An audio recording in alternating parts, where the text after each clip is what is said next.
The Atari! Oh, That's got a number pad. It's got a knife and fork. It's got a telephone receiver. Yeah. It's got like a what are they called?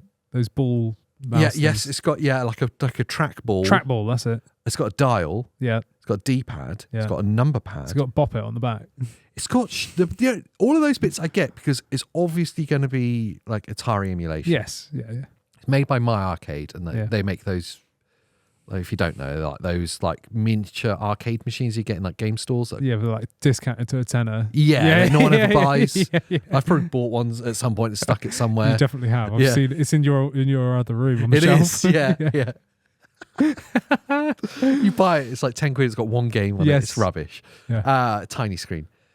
They do emulation. So it's obviously all those things are like from Atari games of some point. So like, okay, get it. The bit I don't quite that makes me a little bit intrigued is it's got shoulder buttons. Yeah. It's got two bumpers and two triggers. Yes. And I can't think of a single Atari game ever that has used those. No. So why are they there? Don't know. But there's like an SD card slot for what they said was firmware updates, and they kind of made like a wink at that. Yeah. Firmware ROM updates. Yeah. Yeah, drop your illegal ROMs here, boys. Atari would never sanction it. No, but what I mean is they might release like indie games on there or something. Like, you know. Oh. Like, who knows? I was trying to think what they're called. Evercade. Evercade, yes. That's interesting. Do you know what I mean? Like, that could be the way they're For those of you who going. don't know, Evercade released a handheld like retro console and then a home console version and sell cartridges, and it was licensed like retro games that have been like reported onto this thing with modern hardware. It's really cool. Yeah. It's very niche. Super but then niche. they also started to release like new games from like indie developers that were off the same kind of style, be like pixel art kind of platformers and stuff. Onto these cartridges. These cartridges, so you can play it on your like retro emulator device as well.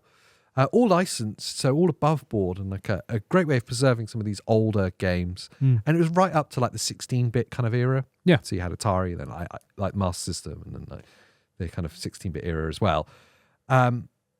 So that has happened, that there's been this distribution of kind of indie games. So perhaps that's what Atari are aiming at with the My Arcade. Yeah, that's what I feel like could be a thing, because there is an SD card slot, which makes me think like you're going to be able to download It stuff. would be There's genuinely gonna be interesting for Atari to actually do something. Yes, yeah.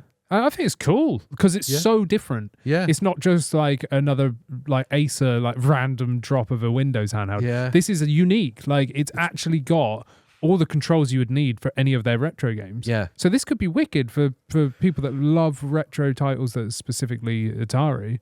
You know, who knows?